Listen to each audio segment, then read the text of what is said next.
que me puso aquí, en el paredón. Sí, bueno, yo primero quisiera aclarar que no voy a hablar como experto en el tema, no soy fumador, no soy tampoco abogado. Mi intención es aquí hablar un poco como antropólogo jurídico y la tesis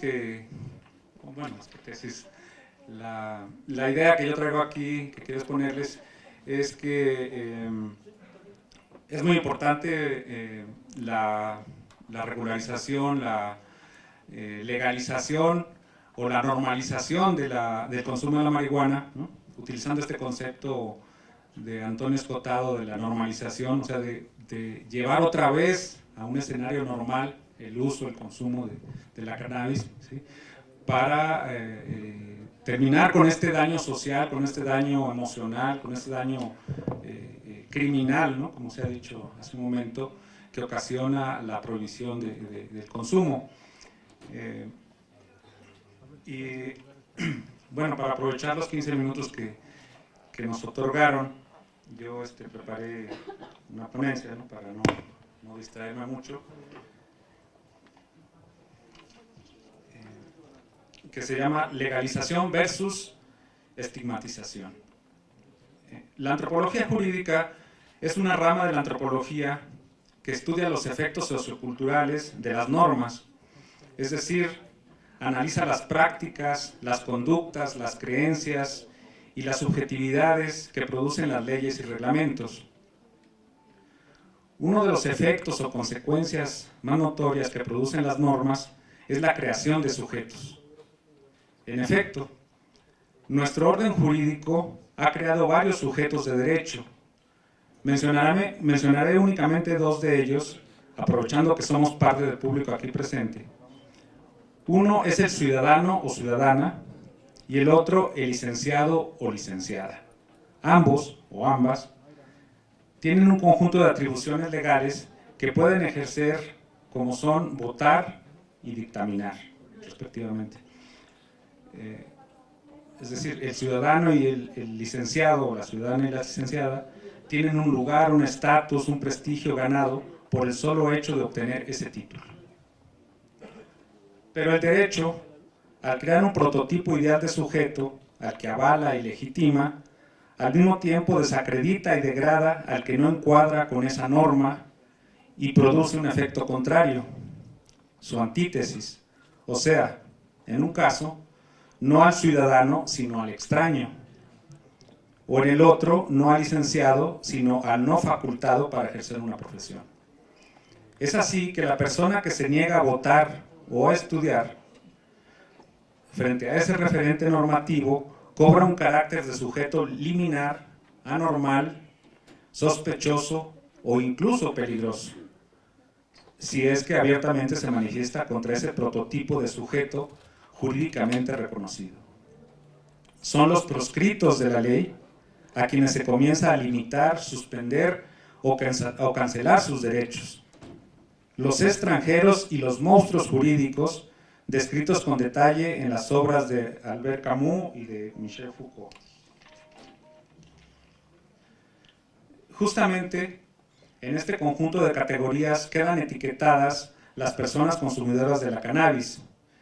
Si el sujeto legalmente correcto que quiere relajarse o estimularse es el fumador de tabaco o el bebedor de alcohol, ¿qué sucede entonces con el sujeto que prueba una planta que lo hace sonreír de la nada y a meditar sobre el todo, y que además se le vincula con listas de sustancias y fármacos considerados drogas prohibidas por la ley?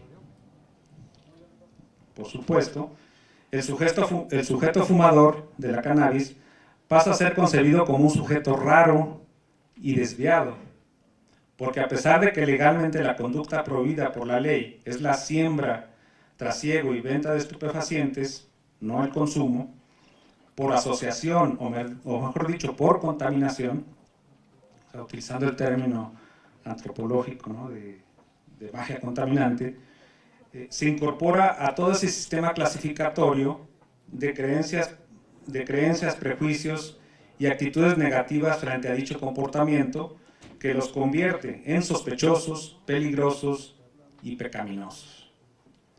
Basta con señalar algunas de estas suposiciones y prácticas negativas dirigidas hacia los fumadores, bueno, y otro tipo de consumos también, para darnos cuenta de las subjetividades internalizadas por un gran número de personas, y que finalmente hacen al usuario de la cannabis un sujeto no deseado, rechazado y estigmatizado, sobre todo si lo comparamos con el bebedor de alcohol. Por ejemplo, el hábito de tomar bebidas embriagantes no solo se fomenta en los medios de comunicación como una actividad de integración familiar, socialización y diversión, sino que cuando alguien se convierte en alcohólico, se le concede la tolerancia y comprensión, pues dice la leyenda, el alcoholismo es una enfermedad, no una perversión, ni una desadaptación. Sucede entonces que cuando vemos a alguien tomado, pensamos que es una persona que se está divirtiendo o bien trata de remediar una decepción amorosa, laboral, qué sé yo, ¿no?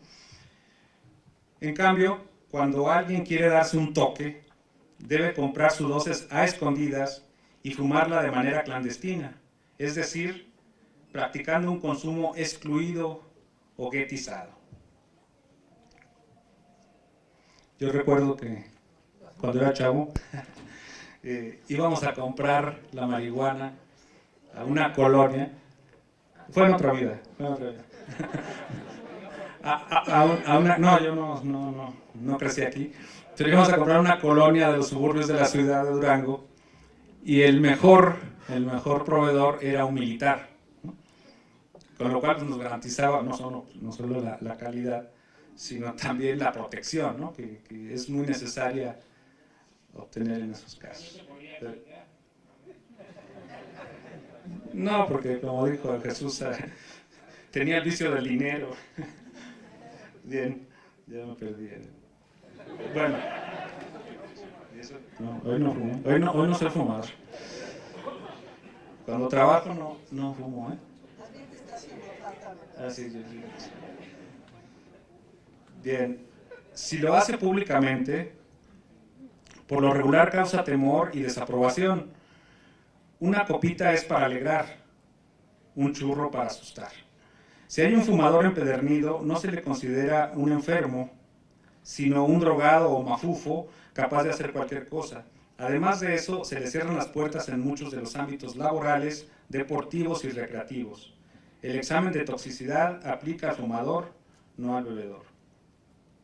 A un grupo de personas en la calle, mientras estén chupando tranquilos, no corre muchos riesgos. En cambio, aquellos que están forjando un churro o oliendo a petate quemado, tal vez sea una pandilla que está tramando algo. Inclusive, la misma forma de clasificar y nombrar a los estimulantes, al decir las drogas y el alcohol, expresa esa distinción, separación y por tanto discriminación entre unas y otras.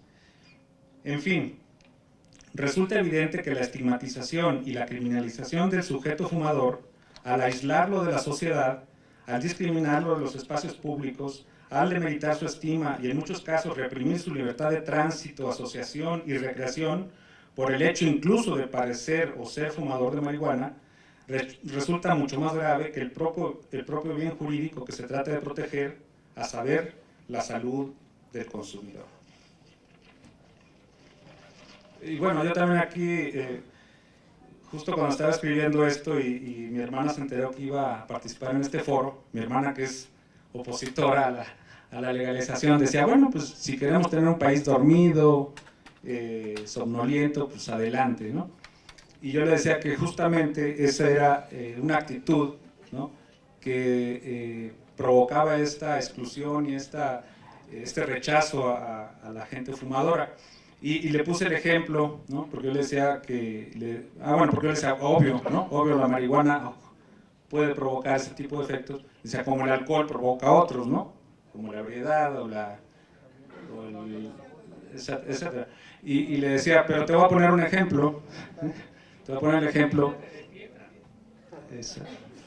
adelante, de cuando yo estuve también en la escuela de antropología, que organizábamos torneos de básquetbol, yo me fijaba que muchos de ellos pues, sí estaban ahí a un lado, con esta cuestión ¿cómo le llaman? Del uso lúdico, como se le dice. Pero cuando terminaba el torneo se ponían a jugar. Y yo les dije, bueno, ¿por qué no han hecho un equipo? Dice, no, ¿qué pasó? O sea, nadie nos invita a jugar, ¿no? Y le dije, pues vamos a hacer un equipo. Y eso se lo platicaba Mano. Bueno, si los incluyes, o sea, si los entiendes, pues no hay ningún problema para que también participen y no estén pues, ahí esperando dormidos o como sea a que tú te retires, ¿no? Además terminamos siendo campeones del turno matutino. Bueno, perdón, una paginita más. Pero bueno, estoy refiriéndome a la importancia, ¿no? de que todos participemos en actividades laborales, lúdicas, de las que fueren, ¿no? En estos espacios que estamos tratando de propiciar, unos espacios abiertos, democráticos. Bueno, entonces la forma de proteger la salud del consumidor de marihuana, de tabaco, alcohol y otros estimulantes, sin duda es un tema que debe ponderarse en las mesas siguientes, ¿no? Ya lo mencionaba Julio.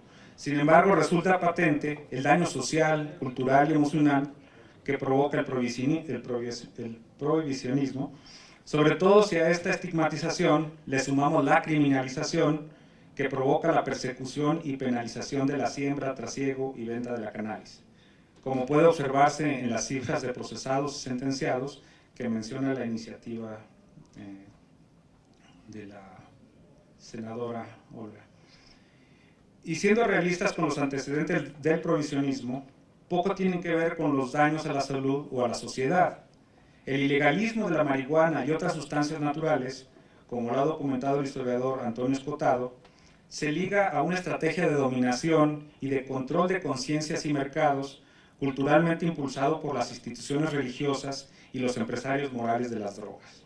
En este sentido, la ilegalidad no es una consecuencia de los peligros del consumo, sino de unas técnicas y estrategias disciplinarias de los sujetos y de unos manejos y controles de los mercados multimillonarios del trasiego y venta de estupefacientes, como les queremos llamar. En este sentido, como también lo ha dicho Foucault, los ilegalismos son justamente la causa que produce y reproduce la delincuencia, la represión y la disciplina. Es tan claro que el prohibicionismo es más una estrategia de dominación y de control que la misma Convención sobre Plantas Psicotrópicas, la de 1971, consigna una reserva para aquellos países que quieran adherirse a ella y que no sancionen los usos y que no puedan sancionar los usos rituales de los psicotrópicos. Esto significa que hay plena conciencia de que el control que se busca es el del tráfico y la comercialización, es decir, un tema básicamente económico o monopólico, no del consumo. En resumen, la propuesta de despenalizar la producción, comercialización y utilización de la marihuana significaría entonces romper con un vicio mayor, a saber, que la imposición de medidas prohibicionistas terminan estigmatizando a las personas, criminalizando sus conductas y discriminando sus derechos. Conclusión, digan sí a la regularización de las drogas naturales. Muchas gracias.